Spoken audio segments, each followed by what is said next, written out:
अस्सलाम वालेकुम दोस्तों, कैसे हैं आप? उम्मीद करता हूँ कि जहाँ भी होंगे, ठीक होंगे। मेरी जो पिछली वीडियो थी, उसमें मैंने आपको बताया था कि गेस्ट पोस्टिंग क्या होती है और किस तरह से की जाती है। इस वीडियो में मैं आपको बताऊँगा कि आपने किस तरह से गेस्ट पोस्टिंग के लिए क्लाइंट्स को फाइंड करना है, जिनका ब्लॉग, आर्टिकल आप गूगल की हाई रैंकिंग वेबसाइट्स पे पोस्ट करेंगे और किस तरह से आपने उन वेबसाइट्स को तलाश करना है जिन पे कि आप ये कंटेंट पब्लिश करेंगे। बहुत ईज़ी है। उसके अलावा मैं आपको ये भी बताऊँगा इस वीडियो में कि कैसे आप गेस्ट पोस्टिंग की वेबसाइट्स को तलाश कर सकते हैं गूगल के ऊपर। एक तो मैंने आपको तरीका बताया था राइट फॉर अस का, और साथ मैंने आपको बताया था कि कोई भी आप कैटेगरी, जो भी रिलेटेड कैटेगरी हो वो उसमें लिख सकते हैं आप, तो आपके सामने वेबसाइट्स खुल जाएंगी काफ़ी सारी जो गेस्ट पोस्टिंग को ऑफ़र करती हैं। उसके अलावा भी काफ़ी सारी वेज़ हैं जिसके ज़रिए से आप ऐसी वेबसाइट्स को तलाश कर सकते हैं। मैं वो भी आपको इस वीडियो में बताऊँगा। फिर मैं आपको ये भी बताऊँगा कि किस तरह से आपने क्लाइंट्स के साथ डिस्कशन करनी है, जिनका कंटेंट आपने पब्लिश करना है, और फिर किस तरह से आपने उन वेबसाइट्स के ओनर के साथ डिस्कशन करनी है जिनकी वेबसाइट्स के ऊपर आपने अपना कंटेंट पब्लिश करना है। बहुत ईज़ी है ये करना।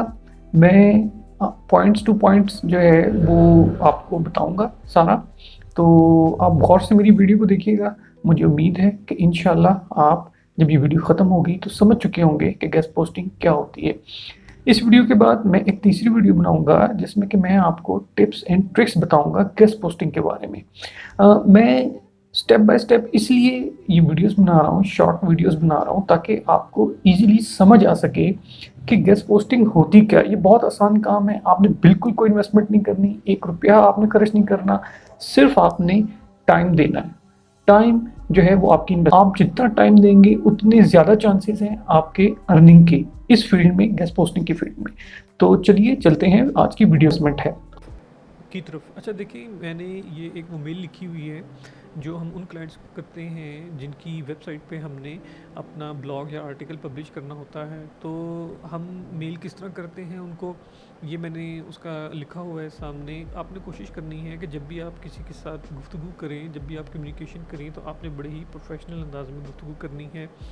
आपने उसको ऐसा महसूस करवाना है कि जैसे आप प्रोफेशनल हैं। आपने उसको बिल्कुल भी ऐसा महसूस नहीं करवाना कि आप अनएक्सपीरियंस्ड हैं या फ्रेश हैं। अगर उसको अंदाज़ा हो गया तो वो आपके साथ बात नहीं करेगा, आपके साथ डील नहीं करेगा। तो हम जो उसको मेल करते हैं वो बहुत ज़्यादा लंबी नहीं होनी चाहिए, स्पेसिफिक बात करें, छोटी सी बात करें। 2 से 3 पैराग्राफ से ज़्यादा लंबी मेल नहीं होनी चाहिए, और कोई भी पैराग्राफ जो है वो 3 से 4 लाइनों से ज़्यादा का नहीं होना चाहिए, क्योंकि लंबी मेल कोई भी नहीं पढ़ता, स्किप कर जाते हैं सारे। इसलिए आपने कोशिश करनी है कि छोटी मेल करें और स्पेसिफिक मेल करें, और सब्जेक्ट से रिलेटेड जो है वो आप उससे बात करें। अब जैसे ये मेल है, इसमें मैंने उसको अपने बारे में बताया कि जी मैं प्रोफेशनल ब्लॉगर हूँ, आपकी मैंने वेबसाइट को देखा, उसको मैंने बहुत अच्छा पाया, उसमें जो कंटेंट है वो बहुत अच्छा है। मैं ख़ुद एक जो है वो ब्लॉगर हूँ और मैं आर्टिकल्स लिखता हूँ, और मेरे पास एक बड़ा ही वेल रिसर्च और डाटा ड्रिवन किस्म का, इन डेप्थ किस्म का मेरे पास ब्लॉग है जो मैं आपकी पोस्ट पे शेयर करना चाहता हूँ। और आई एम श्योर कि अगर मैं आपकी पोस्ट पे, आपकी वॉल पे ये ब्लॉग जो है ये शेयर करूँगा तो उससे आपकी जो रैंकिंग है वो बढ़ेगी और व्यूवर्स जो हैं वो ज़्यादा से ज़्यादा आएंगे। तो मैं आपको उसका एक ड्राफ्ट सेंड कर देता हूँ और आप उसको देखें, और अगर आपको अच्छा लगता है तो आप मुझे रिप्लाई बैक करें, फिर उसके अकॉर्डिंगली हम टर्म्स एंड कंडीशंस जो है वो तय कर लेंगे। अच्छा, इसमें आपने एक चीज़ का ख्याल रखना है कि आपने जाते साथ ही जो है वो फर्स्ट टाइम मेल में जो है ना वो उससे पैसों की बात नहीं करनी, ठीक है। ऐसा ना हो कि आप उसको कहें कि जी मैं जो है वो आपको इतने पैसे दूंगा, या यूँ है वो है, तो वो दूसरा बंदा जो है ना वो उस पर भी रिप्लाई नहीं करता, ठीक है। आप जस्ट पहले उसको अपने बारे में बताएं, अपनी पोस्ट के बारे में बताएं कि जी ये मेरी पोस्ट है, मैं इसको पब्लिश करना चाह रहा हूँ। अगर वो एग्री करता है आपके साथ, वो कहता है कि ठीक है जी आपकी पोस्ट अच्छी लगी मुझे, आप आए मेरी वॉल पे, यू आर वेलकम, तो फिर आप उसके साथ निगोशिएशन स्टार्ट करते हैं, ठीक है। वो फॉर एग्जांपल वो आपको कहता है कि जी मैं इसके आपसे $20 लूँगा, आप उसको कहते हैं कि नहीं मैं आपको 20 नहीं दे सकता, बहुत ज़्यादा है, मैं आपको $12 दूँगा। ये मैं आपके ऊपर डिपेंड करता है कि आप किस तरह से निगोशिएशन करते हैं और आप कितना उसको मिनिमम से मिनिमम लेकर आते हैं। जितना आप उसको मिनिमम लेकर आएंगे उतना ज़्यादा आपको बेनिफिट होगा, उतना ज़्यादा आपके ज़्यादा अर्निंग के जो है वो चांसेस होंगे। ये सेकंड देखें, ये वो ईमेल है जो हम उस क्लाइंट को करते हैं जिसका ब्लॉग हमने लेना होता है, जिसका आर्टिकल हमने लेना होता है और दूसरी वेबसाइट के ऊपर पब्लिश करना होता है। तो पहले जो मैंने आपको मेल बताई थी वो उस क्लाइंट की थी जिसकी वॉल पे जिसकी वेबसाइट पे हमने अपना आर्टिकल पब्लिश करना होता है, और ये उस क्लाइंट को आपने मेल करनी है जिसका क्लाइंट या जिसका ब्लॉग आपने लेना होता है। अब देखिए यहाँ पे भी हम उसी तरह स्टार्ट करते हैं, हेलो सर मैडम, उसकी वेबसाइट का नाम या उसका अपना नाम, और इसमें हम उसको बताते हैं कि जी मैं प्रोफेशनल ब्लॉगर हूँ, इतने साल का मेरा एक्सपीरियंस है, अब मेरा 16 साल का है, तो मैं यहाँ पे 16 इयर्स लिखता हूँ, आप 2 3 4 5 जो है वो लिख सकते हैं। मैंने यहाँ पे 5+ लिखा हुआ है, इसका मतलब है कि 5 साल से ज़्यादा का एक्सपीरियंस है। आप उसको बताते हैं कि I have written high quality guest post for websites and can write for YouTube, कि जी मैं पहले भी ये ब्लॉग पोस्टिंग या गेस्ट पोस्टिंग जो है ये मैं करता रहा हूँ, और मैं बड़ी हाई क्वालिटी की करता रहा हूँ, और आपके लिए भी मैं कर सकता हूँ। अगर आप मुझसे ये काम करवाएंगे तो उसको आपको फ़ायदा होगा, आपकी जो वेबसाइट है उसकी रैंकिंग बढ़ेंगी, उस पर व्यूवर ज़्यादा आएंगे, उस पर ऑर्गेनिक ट्रैफिक जो है वो ज़्यादा आएगी, और जब ऑर्गेनिक ट्रैफिक आएगी तो आपकी सेल्स बढ़ने के, रेवेन्यू बढ़ने के, क्लाइंट्स बढ़ने के चांसेस ज़्यादा हैं। तो आप उसको फिर बताते हैं कुछ कि जी good news by doing guest posting this can be achieved easily. Guest posting के बारे में बताते हैं कि ये एक मेथड है, इसके थ्रू आप अपनी वेबसाइट को रैंक कर सकते हैं गूगल के पेजेस पे, फर्स्ट पेज पे, सेकंड पेज पे, with the passage of time आपकी जो वेबसाइट आज 6, 7वें, 8वें नंबर पे पड़ी हुई है वो फर्स्ट, सेकंड या थर्ड पेज पे या फर्स्ट सेकंड पेज पे वो आ जाएगी। ठीक है, आप उसको कहते हैं कि would you be interested in hearing more about my services, अगर आप मोर मेरी सर्विसेज के बारे में जानना चाहते हैं तो आप मुझसे कॉन्टैक्ट कीजिए। ये आप देखें कि ये कुछ अहम चीज़ें हैं, कुछ अहम पॉइंट्स हैं कि जब भी हम किसी वेबसाइट का एनालिसिस कर रहे होते हैं तो हमें ये जहन में रखना होती हैं। ये आपसे क्लाइंट पूछ सकता है इस बारे में, वो क्लाइंट जिसका आर्टिकल आपको चाहिए होता है दूसरी वेबसाइट पे पब्लिश करने के लिए। अच्छा, ये स्टैट्स हैं उस वेबसाइट के जिस वेबसाइट की वॉल पे आपने जाके अपना आर्टिकल जो है उसको पब्लिश करना होता है। हम किस तरह से सर्च करते हैं, किस तरह से देखते हैं, किस तरह से एनालिसिस करते हैं कि ये वेबसाइट जो है वो अच्छी है हमारा ब्लॉग पोस्ट करने के लिए, या ये वेबसाइट हम किस तरह से अपने उस क्लाइंट को शो कर सकते हैं जिसका हमने ब्लॉग पोस्ट करना है दूसरी वेबसाइट के ऊपर। तो उसमें हम सबसे पहले उस वेबसाइट का DR उसको हम नोट करते हैं। DR कहते हैं डोमेन रेटिंग को। अब डोमेन रेटिंग जो है ये 25+ होनी चाहिए। इसी तरह डोमेन अथॉरिटी जो है उसकी वो 25+ होनी चाहिए। जो उस पर ऑर्गेनिक ट्रैफिक है, जो लोग उसको व्यूज़ कर रहे हैं, जो सर्चेज़ हो रही हैं वो 1000+ होनी चाहिए। उसका स्पैम स्कोर जो है वो 5% से कम होना चाहिए, 2%, 3%, 4% होना चाहिए। अगर 6, 7, 8% है तो वो अच्छी बात नहीं है। जिन वेबसाइट का स्पैम स्कोर 10 से 15 के दरमियान में होता है, गूगल कभी भी उनको रैंक करने का नहीं सोचता, ना ही उनको रैंक करता है। तो लिहाजा ये 4 चीज़ें जो हैं DR, DA, ऑर्गेनिक ट्रैफिक और स्पैम स्कोर, इसका आपने बहुत ख्याल रखना है जब भी आप किसी कैटेगरी से रिलेटेड वेबसाइट को सर्च कर रहे हों। ये चीज़ें आपने जहन में रखनी है। उसके अलावा नीचे देखिए ये 4 चीज़ें और हैं, what is TF, what is CF, what is reference domain and how much keywords are ranked. TF क्या होता है, मैं आपको फ़ौरन इसका एक ओवरलुक दे देता हूँ। TF कहते हैं जी ट्रस्ट फ्लो को। ट्रस्ट फ्लो का मतलब ये होता है कि वो वेबसाइट जिसके ऊपर आप अपना ब्लॉग पोस्ट करना चाह रहे हैं उस वेबसाइट की रैंकिंग क्या है, वो कितनी अच्छी वेबसाइट है, उस पे जो ब्लॉग है वो किस तरह से मेंटेन किए गए हैं, किस तरह से लिखा गया है उसके ऊपर, तो और उसके ऊपर ट्रैफिक कितनी आ रही है। ठीक है, उसको कहते हैं ट्रस्ट फ्लो। दूसरा है CF, citation flow. Citation flow ये होता है कि उस वेबसाइट के ऊपर मुख्तलिफ जो लोगों ने अपने लिंक्स दिए हुए हैं, वो लिंक्स कितने ट्रस्टवर्दी हैं, वो लिंक्स कितने पावरफुल हैं, वो लिंक्स जो वो ब्लॉग्स हैं, जिन ब्लॉग्स के वो लिंक्स हैं वो कितने पावरफुल हैं, वो कितने अच्छे लिखे हुए हैं। क्योंकि जितना अच्छा आपका ब्लॉग लिखा हुआ होगा उतना ही लोग उसको अप्रिशिएट करेंगे और उसको व्यू करेंगे, और उससे आपके सेल्स और कस्टमर बढ़ने के चांसेस होते हैं। अच्छा, फिर उसके बाद आ जाता है referring domain. Referring domain again यही कि जी वो कितनी अच्छी वेबसाइट है और उस पर कितना अच्छा जो है वो उसको मैनेज किया गया है। फिर आ जाता है how much keywords are ranked. अच्छा, कीवर्ड जो है ये बड़े इंपॉर्टेंट होते हैं। इसमें ये देखा जाता है कि जो कीवर्ड्स आपने अपने ब्लॉग या आर्टिकल में डाले हुए हैं, आया वो आपके ब्लॉग से ही रिलेटेड हैं, आपने कोई आउट ऑफ कॉन्टेक्स्ट तो कोई चीज़ नहीं डाली हुई, या आपने अपने ब्लॉग को खींचने के लिए, लंबा करने के लिए तो आपने कोई जो है वो उसके अंदर फजूल किस्म के कीवर्ड्स नहीं यूज़ किए हुए। कीवर्ड जो होता है ये बड़ा ही इम्पॉर्टेंट मेथड है और इसको हमेशा से जो है वो जहन में रखा जाता है। जब भी आप कोई आर्टिकल या ब्लॉग लिख रहे होते हैं या कोई काम कर रहे होते हैं तो उससे रिलेटेड कीवर्ड्स ही जो है वो यूज़ करने चाहिए। ये कीवर्ड सर्च कैसे होती है, ये एक अलग टॉपिक है, बहुत अहम टॉपिक है। इंशाल्लाह इसके ऊपर मैं एक वीडियो बनाऊंगा और मैं उसको जल्द ही अपलोड करूंगा। लेकिन ये जो फर्स्ट टॉप चीज़ें हैं, DRD, ऑर्गेनिक ट्रैफिक, स्पैम, ये बड़ी इंपॉर्टेंट चीज़ें हैं। ये आपने हर वेबसाइट का एनालिसिस करते वक्त नोट करनी है। और बाकी जो ये लास्ट में 4 चीज़ें हैं, ये क्लाइंट के लिए हैं जो आपसे पूछ सकता है। तो लिहाजा इन चीज़ों के बारे में भी आपको नॉलेज होना बहुत ज़रूरी है, ताकि आप उसको सेटिस्फाई कर सकें और वो सेटिस्फाई होकर प्रोजेक्ट आप ही को दे। अच्छा, फिर उसके बाद ये कुछ टूल्स हैं जो किसी भी वेबसाइट के स्टैट्स को, उसके एसईओ के स्टैट्स को चेक करने के काम आते हैं। इसमें एरस जो है वो टॉप पे है। उसके अलावा मैजेस्टिक है, एसईओ चेकर है, मॉज है, उबरसजेस्ट है, DAPA चेकर है और सिमर्श है। इसमें जो सबसे ज़्यादा प्रोफेशनली लोग यूज़ करते हैं वो एहरफ्स है, उसके बाद मॉज है और फिर सिमर्श है। ये पेड टूल्स हैं तीनों। उसके अलावा ये मैजेस्टिक, एसईओ चेकर, उबरसजेस्ट और DAPA चेकर्स ये फ्री हैं। अगर आप प्रोफेशनली गेस्ट पोस्टिंग को अपना प्रोफेशन बनाना चाहते हैं तो मेरा मशवरा है कि आप जो पेड टूल्स हैं उनकी तरफ जाएं। फॉर द बिगिनिंग एक्सपीरियंस के लिए आप तमाम टूल्स जो हैं इनका फ्री वर्जन आप यूज़ कर सकते हैं। लेकिन एक चीज़ का ख्याल रखिएगा कि फ्री वर्जन में डाटा एक्यूरेट नहीं होता। आपको एक्यूरेट डाटा जो है वो सिर्फ पेड टूल्स में ही मिलेगा। और पेड टूल्स जो हैं उसमें एहरफ, सिमर्श और मॉज ये बहुत रिलायबल किस्म के हैं सोर्सेज। लोग इनको प्रोफेशनली जो है वो यूज़ करते हैं। जो फ्री टूल्स हैं लोग उनको भी यूज़ करते हैं, लेकिन उसमें जो कि डाटा एक्यूरेट नहीं होता, उसके बावजूद कुछ लोग जो हैं वो उनका काम चल रहा है।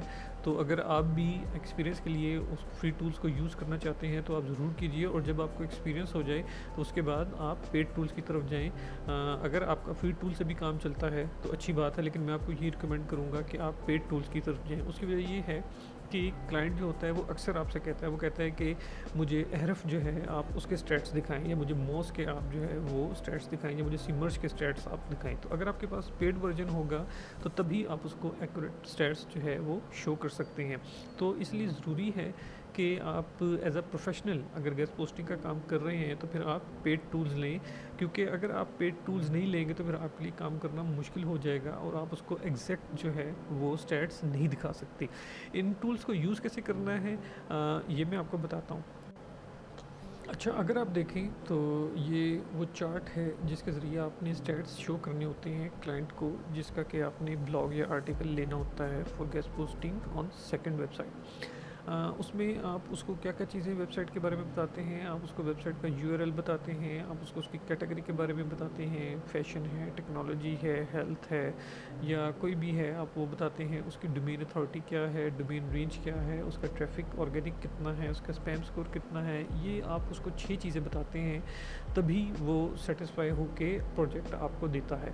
इसके अलावा ये 4 चीज़ें मैंने और लिखी हुई हैं जिसमें नीचे प्राइस है, कॉन्टैक्ट मेथड है, डेट है, स्टेटस है। ये आपके लिए है कि आपने कितनी प्राइस में निगोशिएशन की है, कितनी प्राइस में आपके साथ डन हुआ है। कॉन्टैक्ट मेथड आपका व्हाट्सएप था, ईमेल था, कौन सी डेट को आपने कांटेक्ट किया था और ये सारा प्रोसीजर स्टार्ट हुआ, स्टेटस क्या है, प्रोजेक्ट कंप्लीट हो चुका है, इन प्रोसेस है। तो ये चीज़ें आपकी मेमोरी के लिए हैं। जो नीचे की 4 चीज़ें हैं ये आपसे रिलेट करती हैं। जो ऊपर के 6 कॉलम हैं ये क्लाइंट के लिए हैं, जिसमें आपने डाटा पुट करके उसको इन्फॉर्मेशन देनी होती है। अब ये इन्फॉर्मेशन जो है ये टूल्स के थ्रू आती है, जिसमें एहरफ है, सिमर्श है, मॉस है और जो फ्री पेड वर्जन्स हैं वो हैं। आपने उनको कैसे यूज़ करना है मैं उनके बारे में आपको बताता हूँ। यहाँ पे हम जो वेबसाइट का लिंक है उसको पोस्ट करते हैं और क्लिक करते हैं चेक बैकलिंक्स पे, तो पूछता है आई एम नॉट रोबोट। ठीक है, अच्छा ये देखिए अब आपके सामने डोमेन रेटिंग खुल गई है जो 69 है, बैकलिंक्स 152, 96% डू फॉलो और रेफरेंस डोमेन्स 2707, 60% डू फॉलो है। इट मीन्स कि ये एक अच्छी वेबसाइट है। आपको ये तो पता लग गया कि इसकी डोमेन रेटिंग जो है 69 है, लेकिन यहाँ से ये नहीं पता चल रहा कि ऑर्गेनिक ट्रैफिक और स्पैम स्कोर क्या है। तो उसके लिए हम ये दूसरी वेबसाइट खोल लेते हैं, सीमर्श। ये देखिए ये भी पेड टूल है, लेकिन यहाँ पे वो आपको देता है 7 days free, then $119.95 per month. इसी तरह जो ग्रुप प्लान है वो 7 डेज फ्री है, देन $229.95 पर मंथ। ठीक है, फिलहाल हम इसको स्किप कर देते हैं ट्रायल को। ये मैं सिर्फ आपको समझने के लिए बता रहा हूँ कि हम किस तरह से domain rating, domain range, organic traffic और स्पैम स्कोर चेक किया करते हैं किसी भी वेबसाइट के स्ट्रॉन्ग होने का। ठीक है, मैं ये देखिए, ये मेरे सामने खुला हुआ है, मैं इसको यहाँ पे चेक करें linkio.com। ठीक है, अब यहाँ पे ये आपको बताता है कि इसका authority score, domain authority score DA वो कितना है, 51%। ठीक है, ऑर्गेनिक ट्रैफिक इस पे आ रही है 4.1K। इसका मतलब है कि ये काफ़ी अच्छी वेबसाइट है, इस पर ट्रैफिक बहुत ज़्यादा है, और अगर आप इस पर अपना ब्लॉग या आर्टिकल पब्लिश करेंगे तो यकीनन लोग आपके ब्लॉग या आर्टिकल को ज़रूर पढ़ेंगे, उससे आपके क्लाइंट्स बढ़ने के चांसेस भी हैं और आपकी सेल्स रेवेन्यू बढ़ने के चांसेस भी हैं।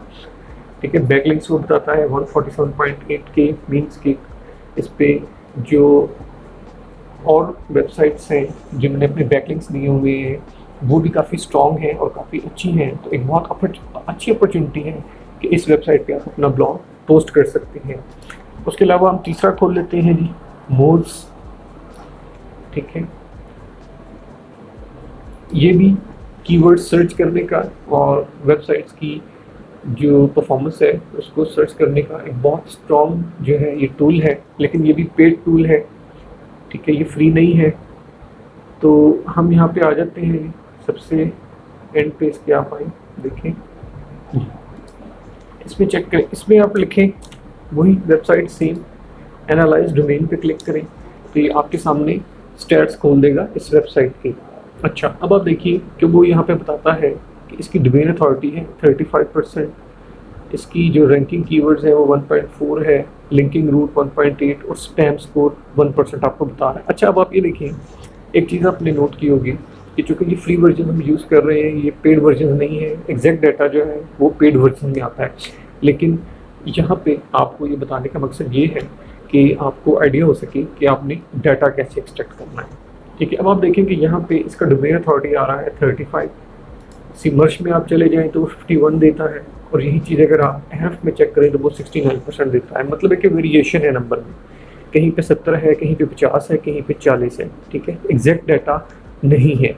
ठीक है, तो एग्जैक्ट डाटा आपको कहाँ से मिलेगा, जब आप इन टूल्स को परचेज करेंगे तो फिर ये आपको एग्जैक्ट डाटा देंगे। आप ये टूल्स फेसबुक में जाएं, वहाँ पर डिफरेंट लोग होते हैं, आप उनके थ्रू भी परचेज कर सकते हैं, या आप मुझसे इनबॉक्स कीजिए, कमेंट्स में लिखिए, तो जिनके टूल्स मैं यूज़ करता हूँ मैं आपको रेफ़र कर दूंगा उनके पास, आप उनसे भी ये टूल ले सकते हैं। कम से कम मेरे ख्याल में ये आपको 2200-2300 रुपये में ये टूल मिल जाएगा। ठीक है, वैसे तो ये जो लोग टूल देते हैं वो 3400-3500 रुपये का देते हैं, लेकिन अगर आप मेरे रेफरेंस से आएंगे और मेरे रेफरेंस से अगर आप लेंगे तो इंशाल्लाह ये टूल आपको 2200-2300 में मिल जाएगा इजीली, मतलब कि आपकी 1000-1200 रुपये की बचत हो जाएगी। अच्छा, ये अब देखें कि हमने उस वेबसाइट के स्टैट्स जो हैं ये नोट कर लिए हैं। सबसे पहले उसका URL था वो हमने नोट कर लिया, किस कैटेगरी की थी वो वेबसाइट वो नोट कर लिया, उसका डोमेन अथॉरिटी कितनी है, वो उसकी डोमेन रेंज कितनी है, उस पर ट्रैफिक कितनी है ऑर्गेनिक, उसका स्पैम स्कोर कितना है। अच्छा, ये तो वो 4-5 कॉलम हैं जो आपने अपने क्लाइंट को शो करने हैं, जिसका आर्टिकल आपने पब्लिश करना है एक दूसरी वेबसाइट के ऊपर। अब ये लास्ट में जो 4 कॉलम हैं ये आपके अपने लिए हैं, ये आपकी अपनी मेमोरी के लिए हैं, ये आपकी अपनी याददाश्त के लिए है। इस पर आपने यहाँ पे प्राइस में लिखना है जो प्राइस आपकी डन हुई है अपने क्लाइंट के साथ, वो क्लाइंट कि जिसका आर्टिकल आपने पब्लिश करना है। फॉर एग्जांपल मैं कहता हूँ जी $50 में मैंने ये डील डन की। ठीक है, कॉन्टैक्ट मेथड मेरा क्या था, सोशल मीडिया में लिख देता हूँ या मैं लिख देता हूँ ईमेल। ठीक है, कौन सी डेट को मैंने किया, फॉर एग्जांपल मैं कहता हूँ जी मैंने 1/8 को ये किया। ठीक है, स्टेटस क्या है, कंप्लीट हो चुका है, इन प्रोसेस है, या सीडिंग। ठीक है, सीडिंग कि अभी प्रोसेस में है। ठीक है, तो ये जो 4 कॉलम है ये आपकी अपनी याददाश्त के लिए है, बाकी ऊपर के जो कॉलम है 6 कॉलम जो है ये आपने क्लाइंट को देनी होती हैं, प्रोवाइड करने होते हैं। और ये तो मैंने एक वेबसाइट का आपको बताया ना, इसी तरह आपने अपनी कैटेगरी से रिलेटेड कम से कम कोई 7-8-10 वेबसाइट्स का डाटा आपने इकट्ठा करना है और आपने अपने क्लाइंट को शो करना है कि देखिए जी ये वो टॉप की वेबसाइट्स हैं, ये इनके स्टैट्स हैं, आपको जो वेबसाइट पसंद है आप मुझे बताएं, मैं उस वेबसाइट पे आपका डाटा पब्लिश कर दूंगा। सेम इसी तरह जो वेबसाइट के ऑनर हैं जिन पे आपने डाटा पब्लिश करना है, आपने उनसे कांटेक्ट करना है, उनको जो अपना कंटेंट है, जो अपना आर्टिकल है, जो आपने क्लाइंट से लिया है, आपने वो उनको शो कराना है एज अ ड्राफ्ट, और उनको बताना है कि ये मेरा आर्टिकल है और ये मैं आपकी वेबसाइट पे पब्लिश करना चाह रहा हूँ, और मैं इसके आपको $10, $12, $15, $20 मैं आपको पे करूँगा, जितने में आपकी उसके साथ डील डन हो जाए, और बाकी जो पीछे बचेगा वो आपका प्रॉफिट है। ठीक है, अब यहाँ पे मैंने लिखा हुआ है $50। ठीक है, अगर आपकी कम्युनिकेशन स्किल्स बहुत अच्छी हैं, अगर आपकी नेगोशिएशन स्किल्स बहुत अच्छी हैं, तो आप इसको 60 में भी कर सकते हैं, 55 में भी कर सकते हैं, 70 में भी कर सकते हैं। ठीक है, ये आपके ऊपर डिपेंड करता है।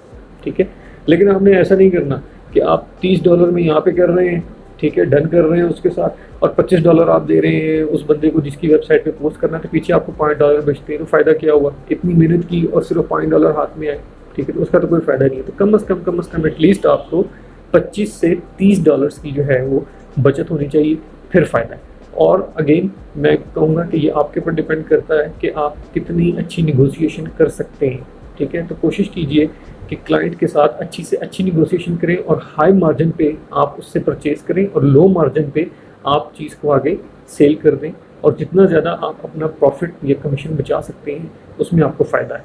तो बेसिकली आपने देखा कि गेस्ट पोस्टिंग कोई इतना मुश्किल काम नहीं है, बहुत इजी काम है। अगर आप इसको सीख जाएंगे और आप इसको करना शुरू करेंगे तो यकीनन आपको ये बहुत आसान लगेगा।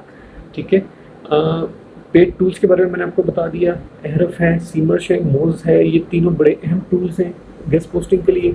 आप इनको परचेज़ कर लें 1 महीना और यूज़ करें। अगर आप तीनों नहीं भी करना चाहते तो आप 2 परचेज़ कर लें, एहरफ परचेज़ कर लें, या सीमर्श परचेज़ कर लें, या एहरफ यूज़ कर लें। ठीक है, 2 टूल्स परचेज़ कर लें और उसके ऊपर आप अपनी एक पूरी वेबसाइट की लिस्ट बना लें। 4-5 मुख्तलिफ कैटेगरीज जो हैं उनकी आप वेबसाइट उठा लें, हर कैटेगरी की कम से कम 15 वेबसाइट्स आप उठा लें। ठीक है, 15 वेबसाइट्स आप उठा लें, उनका डाटा कंपाइल करें और उनको आप जो है वो आगे अपने क्लाइंट को शो करें। अच्छा, अब हमने ये शो किस तरह करना है क्लाइंट को, वो भी मैं आपको बताऊँगा नेक्स्ट वीडियो में। फ़िलहाल इतना ही, मिलते हैं नेक्स्ट वीडियो में।